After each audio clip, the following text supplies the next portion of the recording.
오늘은 오늘의 말씀 주제는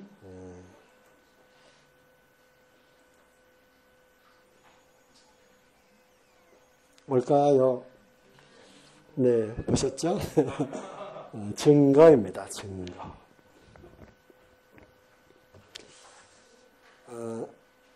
보통 일반적으로도 우리가 사용하는 그러한 단어이자 또 그러한 문구죠. 무엇을 했다, 안 했다. 그리고 그것에 대해서 증거가 있느냐라는 그런 질문을 받을 때가 있습니다. 그리고 이것이 특별히 어떤 범죄나 또는 어떤 위기에 몰리게 되었을 때 증거를 들이댈 때 또 그것에 대한 반박으로 알리바이가 성립한다라고 하는 또 반대 증거를 또 제시하기도 합니다. 그래서 이 증거라고 하는 것은 특별히 오늘날 어떤 법정에서 시시비비를 가리거나 또 유죄 무죄를 판결할 때 아주 중요한 그러한 요소가 되고 있죠.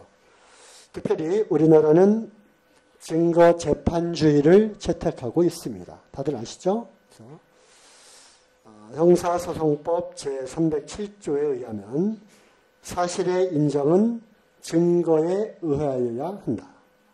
그래서 증거를 통해서 이것이 사실이다 아니다 판정을 내리게 된다는 거죠. 두 번째, 범죄 사실의 인정은 합리적인 의심이 없는 정도의 증명에 이르러야 한다. 그래서 분명히 우리가 심증은 분명히 100% 심증은 있지만 물증이 없는 경우가 참 많이 있습니다. 그렇죠? 그럼에도 불구하고 어떤 확실한 증거가 있지 않으면 합리적인 의심 가지고는 어떤 판결을 내릴 수가 없다는 것이죠. 그래서 우리나라는 무엇보다도 증거 재판주의를 채택하고 있습니다. 성경에도 많은 증거라고 하는 그런 단어들이 많이 나옵니다. 한번 요즘은 앱이 발달이 되어서 앱에서 증거라고 하는 단어를 검색하면 수백 군데가 나와요. 뭐 언약의 증거, 뭐가 생각나시죠? 무지개. 그죠? 노아의 그 홍수 사건 이후에 하나님께서 그 언약의 증거로 무지개를 보여주셨다. 그리고 증거하는 증거궤, 언약궤, 법궤를 우리가 또 증거궤라고도 하고요. 그래서 많은 그러한 증거 또는 증인, 그것을 증거할 수 있는 또 그것을 목격하고 경험한 증인을 채택해서 두세 사람의 어떤 증인이 없이는 판결을 하지 않는, 그리고 거짓 증거를 하지 말라라고 하는 그 말씀이 계명에 있을 정도로 확실한 사람들 사이에 판결하는 문제에 있어서 증거를 요구하고 또 무엇보다도 하나님과 사람 사이에도 어떤 뚜렷한 증거를 하나님이 제시하시기도 하고 우리에게 그 증거를 갖고 오라라고 또 요구하시기도 합니다. 그래서 홍해를 가르고 그다음에 만나를 먹고 하는 이러한 모든 것들에 대해서 하나님이 그렇게 행하셨다. 하나님은 살아계시고 이스라엘 백성들 가운데 이렇게 임하셨다라고 하는 것을 후대에도 계속 남겨놓도록 기억하도록 하는 방법으로 큰 돌을 갖다 거기에 놓는다든지 아니면 증거궤 안에 만나를 담은 항아리를 놓는다든지 또 모세가 들고 온 그러한 계명을 담은 돌 비석을 거기다가 놓는다든지 해서 뭔가 어떤 증거로서 그런 것들을 남겨놓기도 합니다. 서론이 길어졌는데요. 그래서 오늘은 증거 중에서도 무엇에 대한 증거를 말씀을 드리려고 하는가? 바로 구원의 증거입니다. 구원의 증거. 말씀을 이렇게 준비를 이렇게 하고 왔는데요. 와서 보니까 많은 분들이 자리에 안 계신 것을 보고 나서 많은 생각이 또 들었어요. 이렇게 말씀을 전하게 될 때나 또는 말씀을 딱 갖고 왔을 때 이 말씀이 어떤 분들에게 꼭 필요하다라고 생각이 되었지만 참으로 희한하게도 가끔 그 말씀을 들으면 좋겠다라고 생각했던 분들이 자리에 없는 경우가 참 많이 있더라고요. 그래서 오늘도 이제 감기로 인해 또 여러 가지 사정으로 인해 자리에 계시진 않지만 분명히 이제 유튜브를 통해서 보고 계실 거고요. 또 다른 일이 있으신 분들은 나중에라도 좀 들으시면 좋을 것 같습니다. 어쨌든 전도 집회를 앞두고 우리가 구도자들, 가족들을 초청하기 위해서 좀 기도하고 권하고 초청을 하고 있지만 먼저는 우리 자신에 대한 구원의 확증 그리고 복음에 대한 확실한 그러한 말씀 이것이 먼저는 우리가 갖고 있어야 확신을 갖고 그리고 자신 있게 그리고 담대하게 복음과 또 하나님의 말씀을 우리가 전할 수 있겠다 생각이 되어져서 먼저는 우리 자신을 한번 돌아보는 그리고 그러한 구원에 대한 확증을 다시 한번 갖는 그런 시간으로 활용을 하면 좋겠습니다. 자, 증거하니까 이제 제가 이 그림을 가져왔는데요. 하연아, 이건 뭐지? 네, 유화방에 들어갔네요. 네, 이건 뭐지? 그래죠. 호랑이. 호랑이죠. 특별히 이 호랑이는 호랑이도 종류가 있죠. 무슨 호랑이일까요? 한우 호랑이? 한국 호랑이? 갈수록 귀가 좀 잘 안 들려서요. 뭐 벵골 호랑이도 있고요. 그다음에 시베리아 호랑이도 있죠.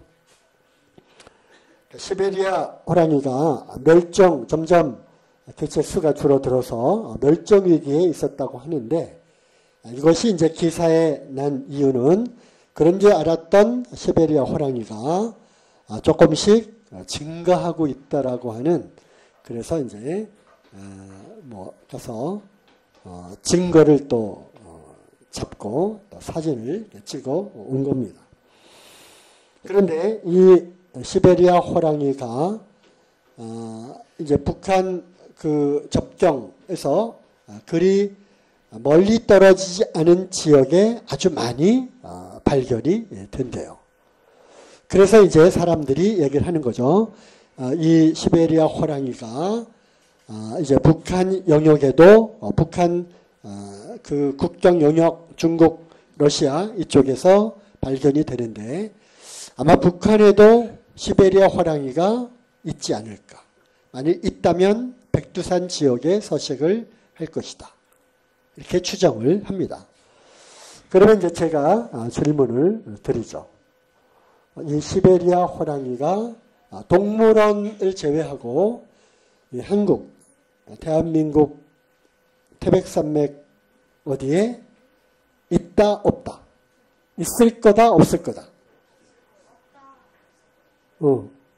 민규야. 없을 것 같아? 주혁이는?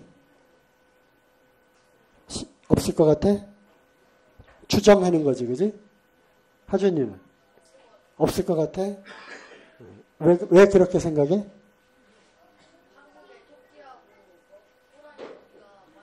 호랑이 먹이가 멧돼지 엄청 많은 거 모르지. 호랑이가 제일 좋아하는 게 멧돼지. 그리고 간식으로 제일 좋아하는 게 뭐게요? 개. 개를 굉장히 간식용으로 좋아한대요. 그래서 이제 여기 이제 영상을 제가 이제 볼 텐데 거기에 나오는 그 이야기 중에 하나가 이제 마을로도 내려와서 개를 이렇게 잡아먹는 그런 것들을 또 이야기를 합니다. 자, 영상 있으니까 한번 보시죠. 뭐 음성은 안 들으셔도 됩니다.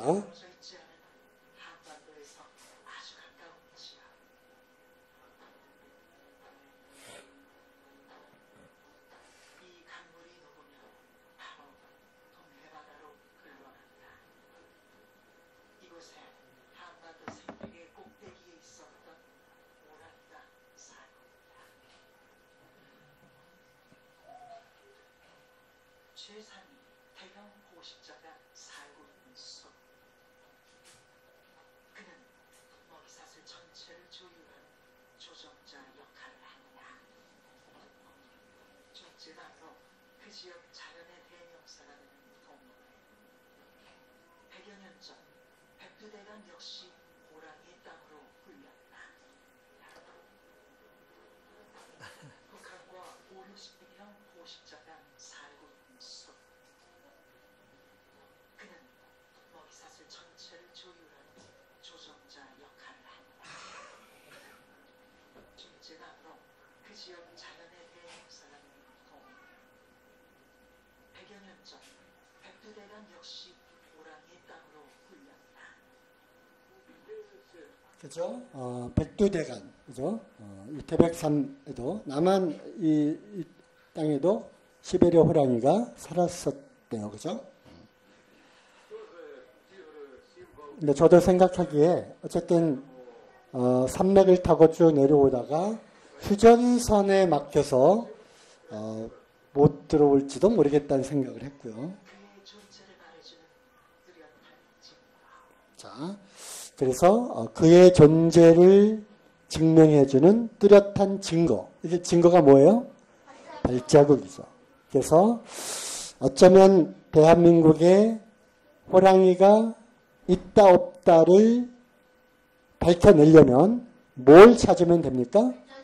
발자국. 또 호랑이 똥. 그죠? 그리고 앞발로 나무를 탁 긁거나 또는 뭐 그런 제일 좋은 거는 뭐죠? 이와 같이 사진을 찍는 겁니다.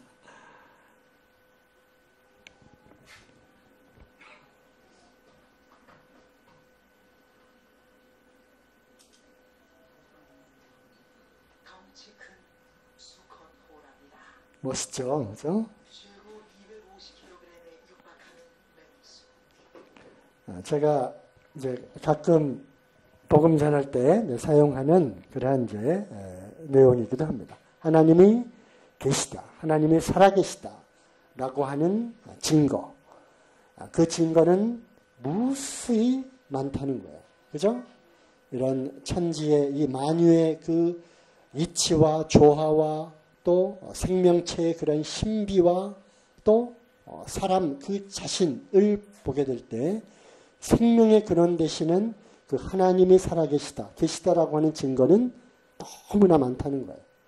하지만 하나님이 어디 있어? 하나님이 안 계시다라고 하는 증거를 대라라고 했을 때는 없다라고 하는 증거를 알기 위해서는 너무나도 많은 노력을 해야 된다는 거죠. 호랑이가 있다 없다를 알기 위해서 있다는 것을 증명하는 것은 쉬워요. 우리 아이들이 얘기한 대로 발자국, 분비물, 뭐 이런 자국을 보면 호랑이가 있다는 것을 증명할 수 있지만 없다는 것을 증명하기 위해서는 너무 어려운 거예요. 왜? 이쪽에 갔는데 저쪽에 나타날 수도 있는 거고요. 내가 또 저쪽에 갔는데 또 다른 데 있을 수도 있고요. 내가 가보지 않은 그 어딘가에 분명히 있을 수도 있겠다라고 생각을 하면 없다는 것을 증명하는 것은 뭐 이거는 평생을 해도 못하는 거죠. 그죠? 그렇게 해서 이제 하나님의 계심과 안 계심에 대한 증거 이야기를 또 하기도 하는데요. 어쨌든 오늘은 무슨 증거입니까? 구원의 증거. 특별히 구원을 받았다고 하는 사람들에게서 나타나는 증거입니다. 성경에는 예수님에 대해서도 많은 것들이, 많은 내용들이 이제 증거를 하고 있습니다. 예수님이 이 땅에 오셔서 이제 공생의 사역을 시작하시고 그리고 특별히 먼저는 유대인들에게 이제 회개하라 천국이 가까웠느니라 뿐만 아니라 많은 표적과 기적들을 통해서 나는 하늘로부터 내려온 자라고 하는 아버지로부터 보냄을 받은 자, 즉 그리스도시요 사랑하신 하나님의 아들이심을 그렇게 무수히 말씀을 했음에도 불구하고 역시 유대인들은 기적과 표적을 먼저 구하는 거죠. 증거를 대라는 겁니다. 증거. 그랬을 때 예수님이 직접 이와 같은 증거들을 통해서 당신이 하나님의 아들 그리스도이심을 이제 말씀을 하셨는데요. 자, 말씀을 한번 찾아보겠습니다. 요한복음 5장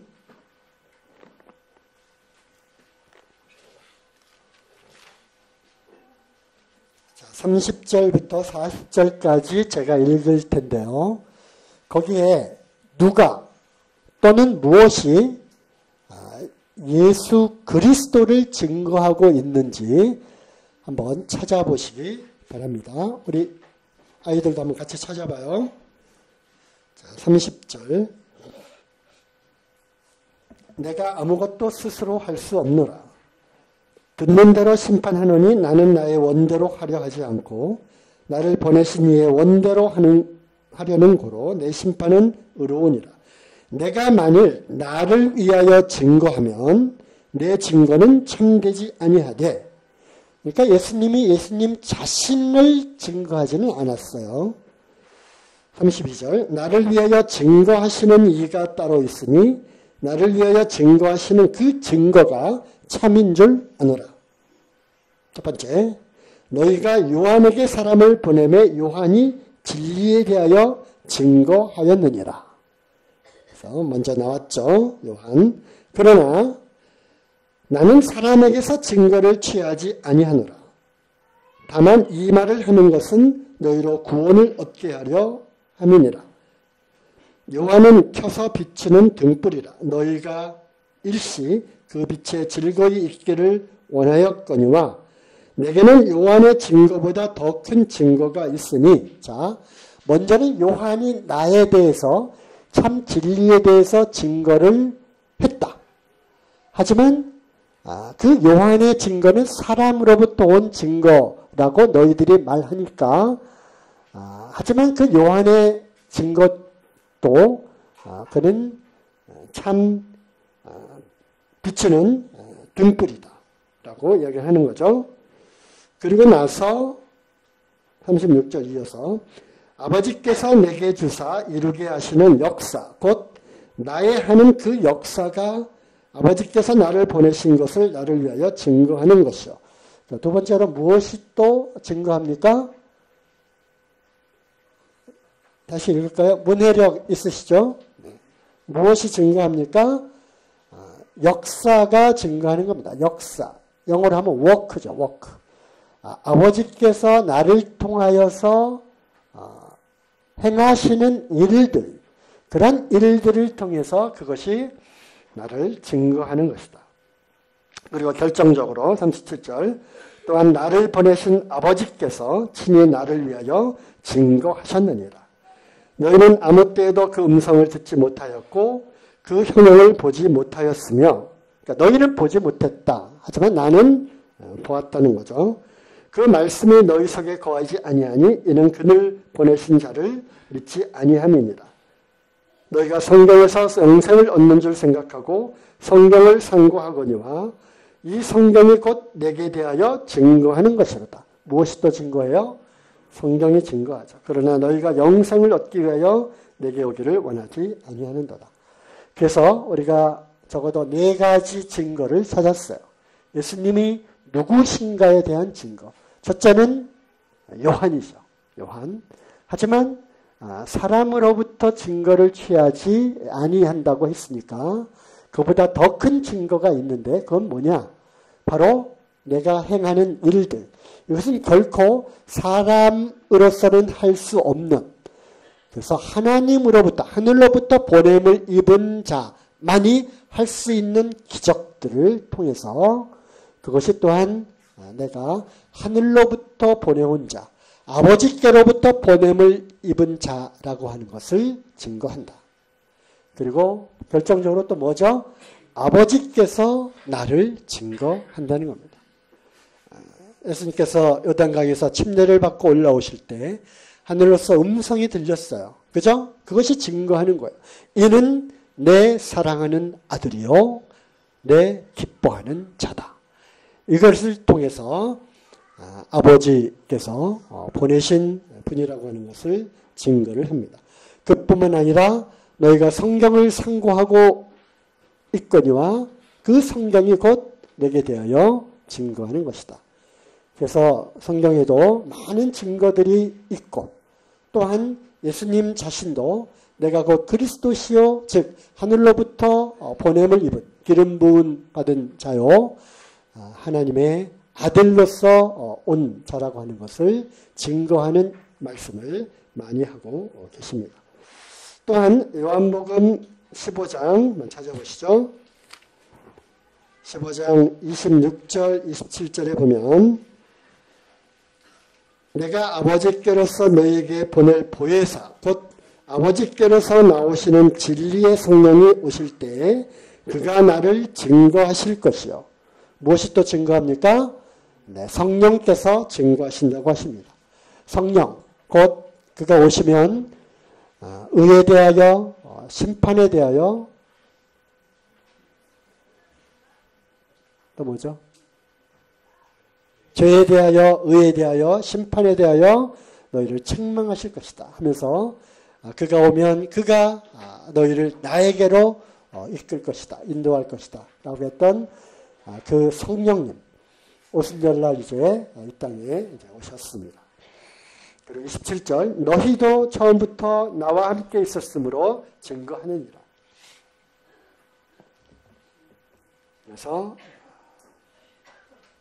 성령께서 증거하시고 또한 제자들이 성령이 임하심을 통해서 약속하시고 올라가신 그분이 약속하신 그것을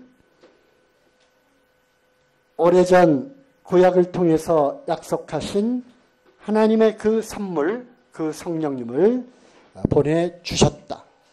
그리고 성령님이 이 땅에 임하신 그 증거로 그들이 알지 못하는 언어들로 이렇게 이야기하는 그런 장면들이 있었죠.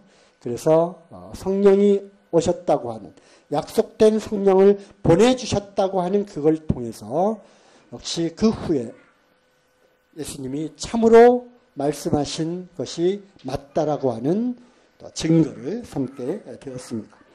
그뿐만 아니라 성령을 받은 성령을 입은 제자들이 그들의 성령에 의해서 변화된 놀라운 능력과 성령에 의해서 임한 여러 가지 역사들을 통해서 또 그들이 변화된 그러한 삶을 통해서 이제 증거가 또 되고 있는 것입니다.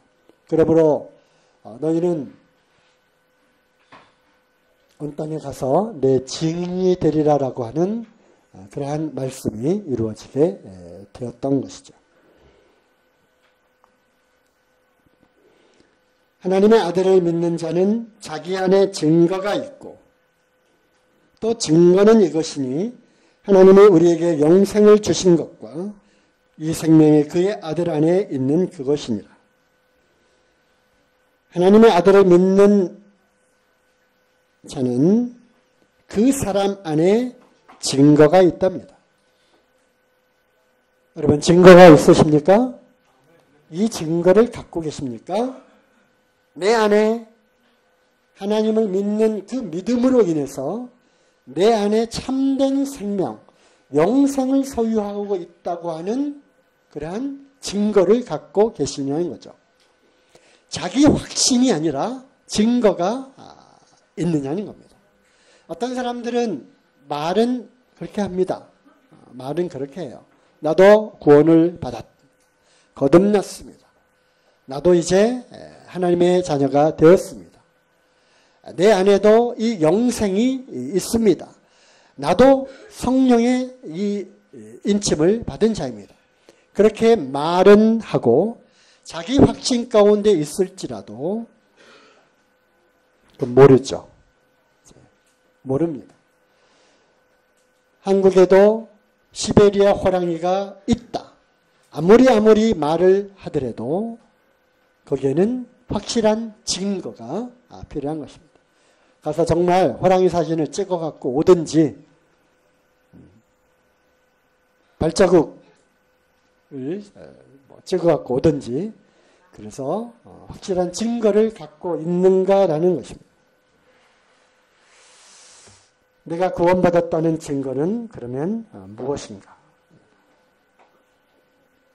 우리는 구원받았습니다라고 간증을 하고요. 성도님들 앞에서 이제 그것을 이야기를 하고 침례를 받습니다.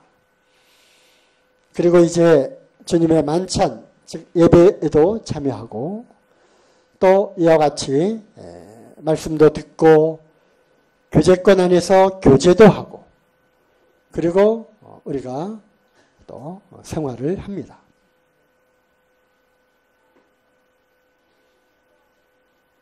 그러면서 점점 이 생활 가운데 이제 머물러 있다 보면 어느덧 자기 확신을 갖게 되는 거죠. 나는 당연히 구원을 받은 것일 거야.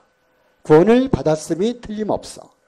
하지만 이제 이 시간에 우리가 점검을 해봐야 할 것은 그 안에 정말 구원받았다고 하는 확실한 증거가 있느냐는 겁니다. 재판장에서 내놓으라는 겁니다. 증거를. 검사와 피고인과 변호사와 또 재판관이 있는 그 자리에서 나는 확실한 하나님의 자녀입니다. 나는 구원을 받았습니다. 라고 항변을 할지라도 재판관이 이같이 얘기를 한 거죠. 그래? 그러면 증거를 내보아라. 증거. 나는 이것도 했고요. 저것도 했고요. 교회에서 정말 내가 그 힘들고 어렵고 그런 데서도 내가 교회를 이와 같이 섬겼고요. 그거 알지 않습니까? 그것이 증거로 채택이 될 수 있을까요? 그건 모르죠. 재판관들에서. 또 많은 증인들이 옵니다. 내가 옆에서 보니까 구원받은 게 맞아요. 구원받은 것 같아요. 라고 많은 증인들을 또 배석을 시켜서 자기의 구원을 확증하고 싶지만 오니까 노우스죠. 그죠? 오직 구원받았음을 아는 것은 하나님과 나인 것입니다. 나.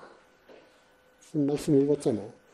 하나님의 아들을 믿는 자는 자기 안에 그 증거가 있다고 하는 것입니다. 증거.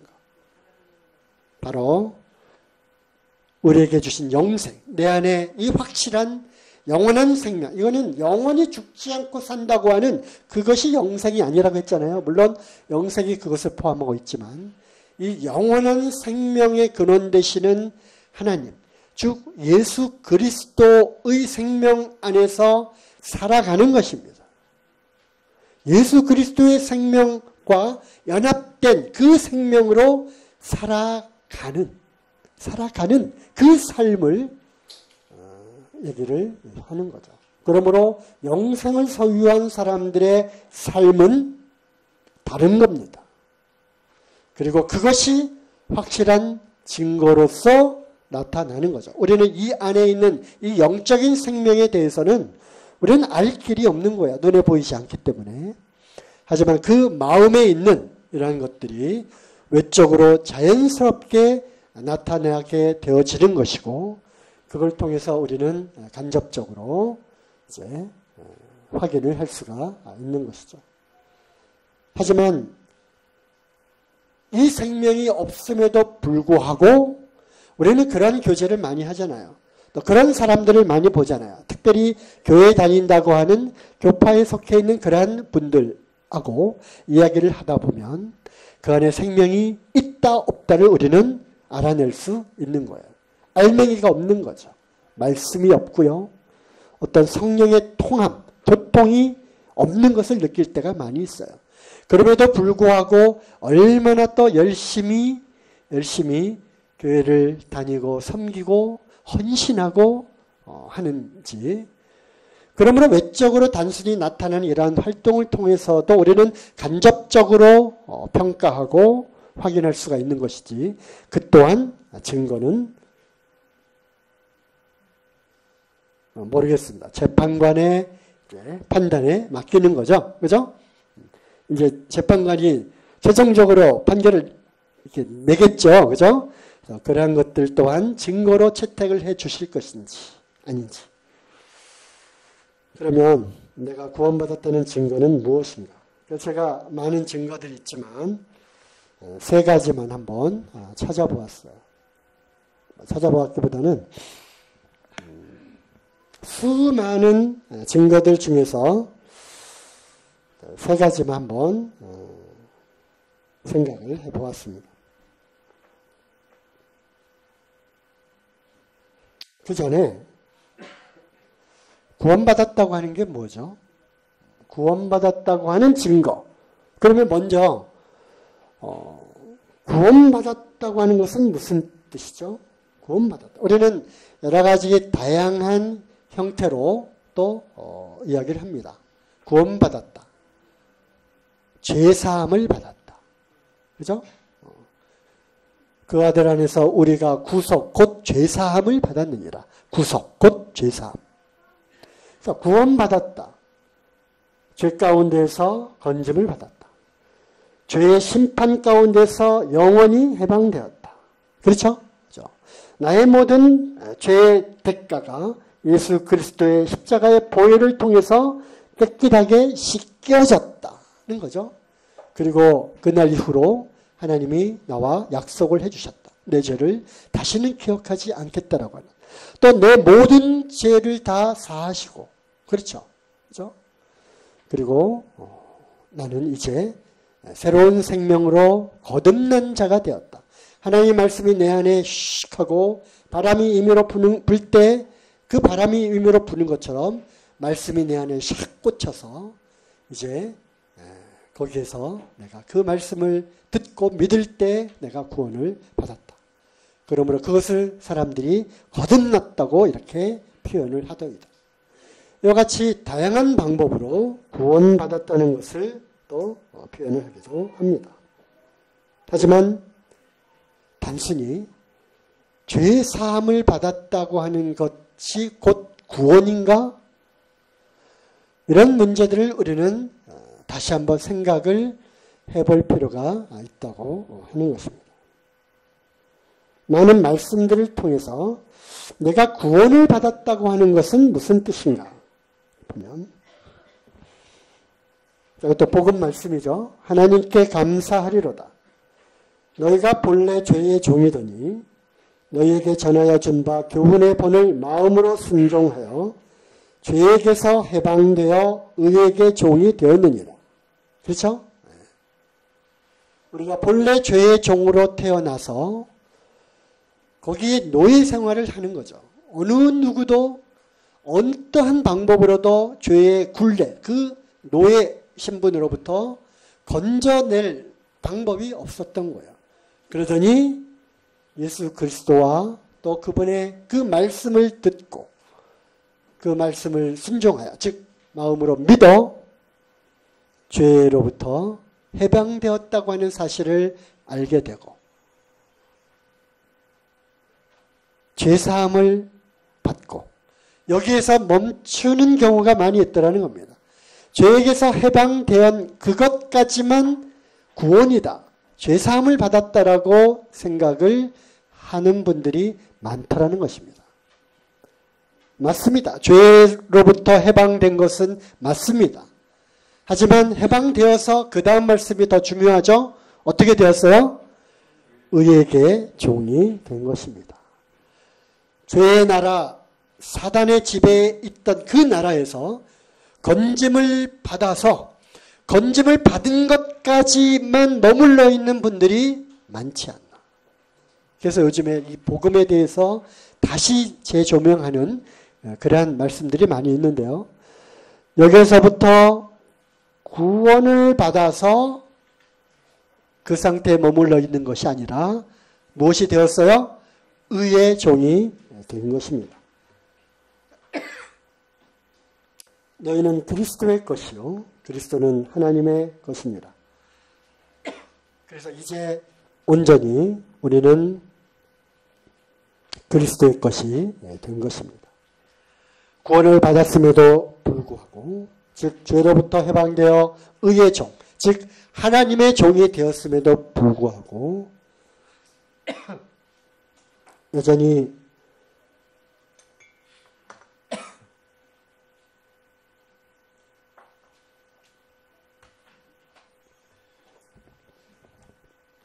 그 삶의 주체가 자기 자신이 되어서 그리스도의 것, 하나님의 것이 되었다고 하는 그 신분을 잘 모르고 이제는 죄로부터 해방이 되었으니 그 다음은 내 임의대로 살자. 내 마음대로 살자.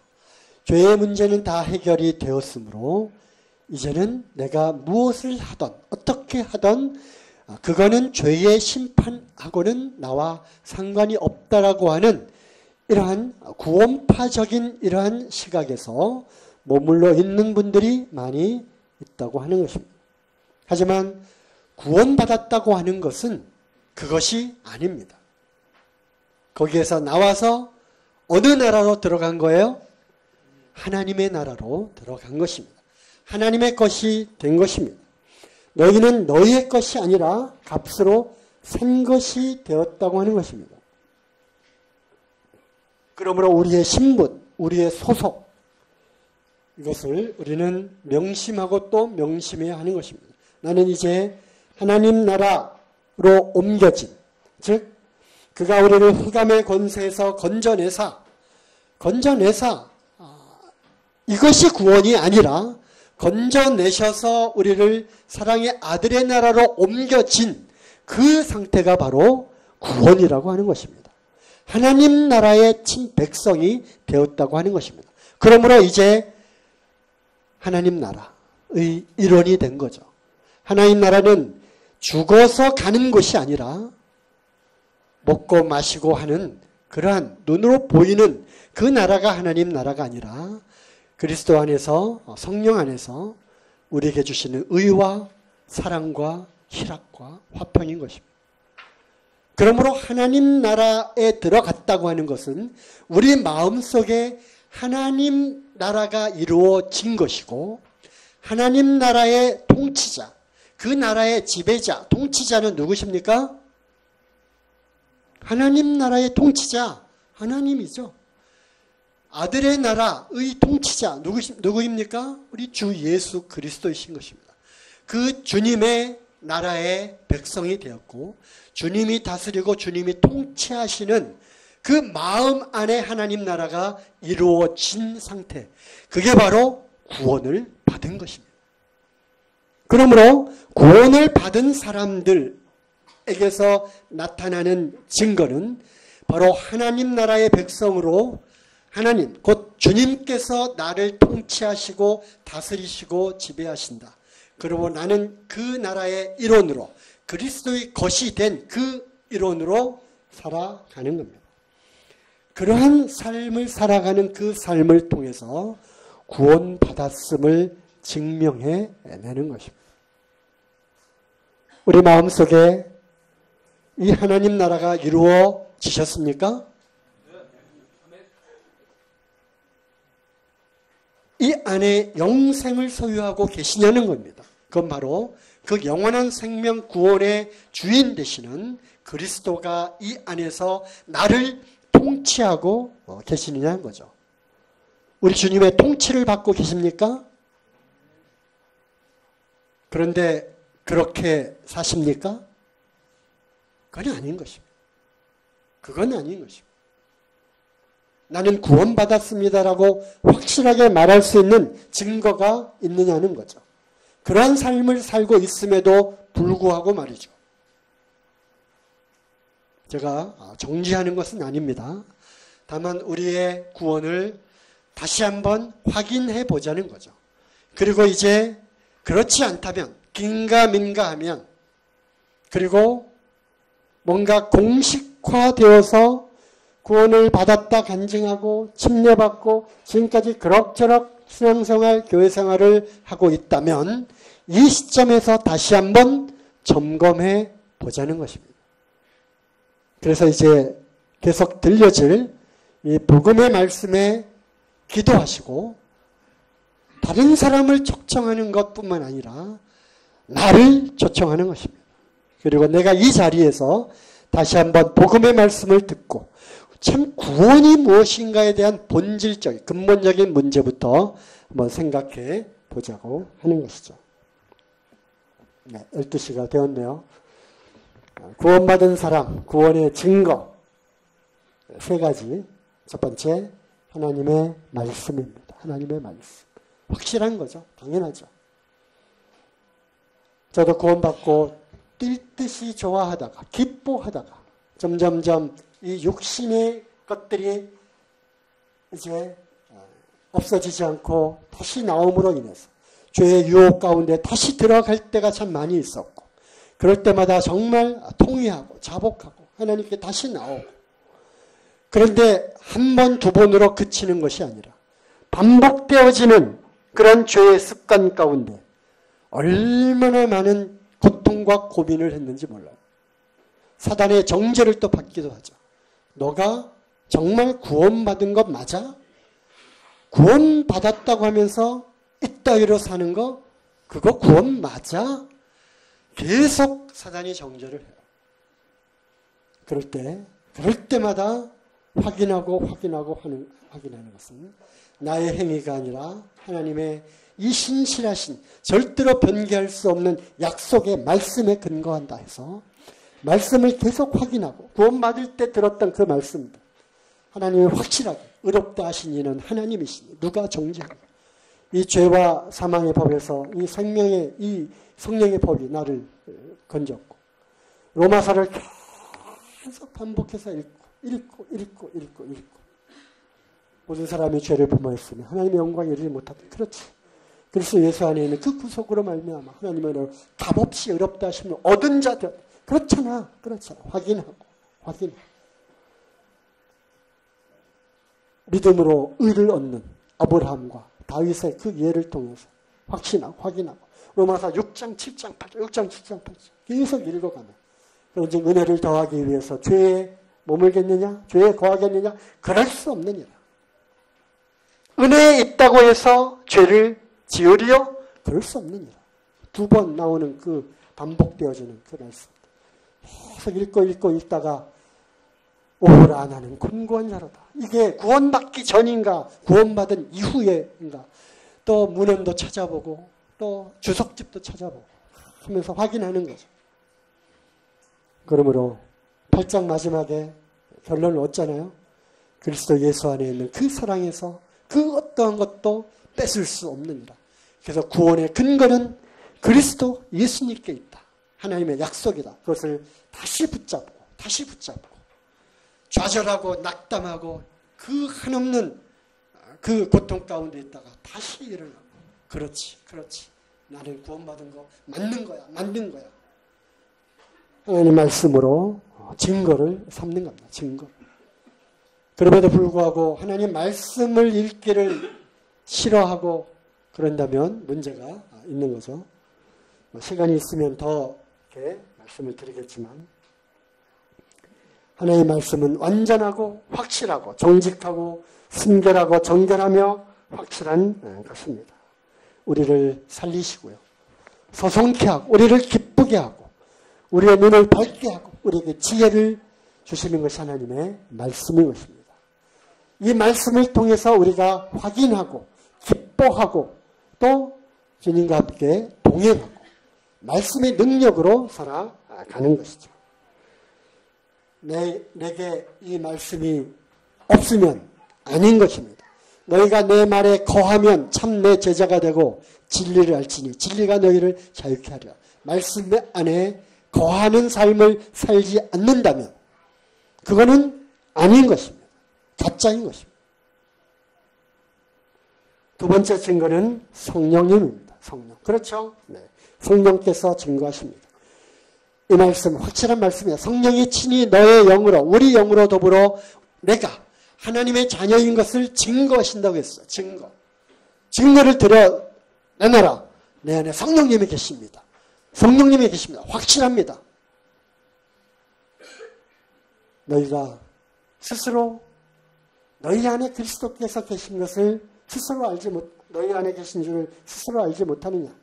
그렇지 않으면 너희가 버린 자라고 하는 것입니다. 내가 아는 겁니다. 내 안에 성령님이 계시는지. 성령님이 계시는지. 영은 보이지 않기 때문에 꺼내볼 수는 없지만 아는 겁니다. 내가 아는 겁니다. 확실합니다. 그래서 저에게 물어보신다면 저 구원 받았습니다. 박근혜 형님 구원 받으셨죠? 아멘. 확실합니다. 이 안에 확실한 성령님이 계시잖아요. 성령을 우리 마음에 부어주시고 인치시고 하신 것입니다. 마지막으로 구원받는 사람의 증거는 바로 그거죠. 이거는 영이기 때문에 성령님 이건 눈에 보이지 않는 거예요. 이 하나님의 나라가 내 안에 이루어져 있다고 하는 이 사실을 어떻게 이걸 보입니까? 보입니까? 끄집어내는 건 심장. 그것도 보이는 거죠. 하지만 우리의 마음속에 있는 것이 바깥으로 나타나는 거예요. 성령에 의해 나타나는 뚜렷한 삶의 변화. 그것이 바로 증거가 될 수 있다고 하는 것입니다. 반대로 이것만 갖고는 증거로 채택되지 아닐지는 재판관만이 아시지만 우리 안에 확실한 그 말씀 안에 거하고 있고 또 이 안에 성령님이 내주하신다면 확실히 인치시고 보증으로 주신 이 성령님이 내 안에 있는 것을 스스로 안다면 우리는 이것이 나타나는 거예요. 무엇으로? 성령의 은사를 통해서 나타나는 은사, 선물. 성령의 열매를 통해서 나타나는 거예요. 열매, 희락과 화평과 이게 나타나는 거예요. 나타나는 거예요.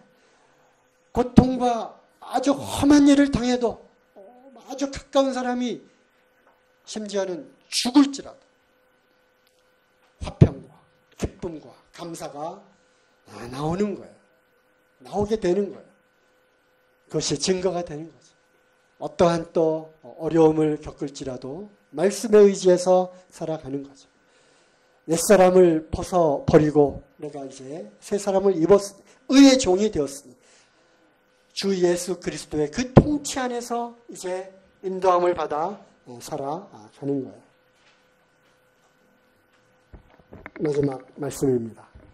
그러므로 이제 우리 가운데 이 말씀이 또 선포되는 거예요. 주님이 이렇게 얘기하셨죠. 내가 내게 거듭나야 하겠다 하는 말을 기이 여기지 말라. 제가 드리는 말씀을 기이 여기지 마십시오. 거듭나셔야 합니다. 2번 거듭나야 된다는 얘기를 하는 게 결코 아니고요. 아직까지 확실하게 거듭나지 않았음에도 불구하고 이 자리에서 또는 영상을 통해서 계시다면 점검해서 나쁠 게 없잖아요. 그죠? 확실한 내가 정말 구원받은 사람인지 구원이 무엇인지 그리고 구원받은 그 증거들이 어떻게 내 삶에서 교회에 보여지는 삶이 아니라 언제 어디서나 때로는 독방에 혼자 있는 그런 상황일지라도 확실하게 변화된 뚜렷한 변화의 그러한 삶을 나타내고 있는지 그것이 아마도 확실한 구원의 증거가 아닌가 생각을 합니다. 그러므로 거듭나야 하겠다라고 하는 말을 기이 여기지 않아주셨으면 좋겠습니다. 마치겠습니다.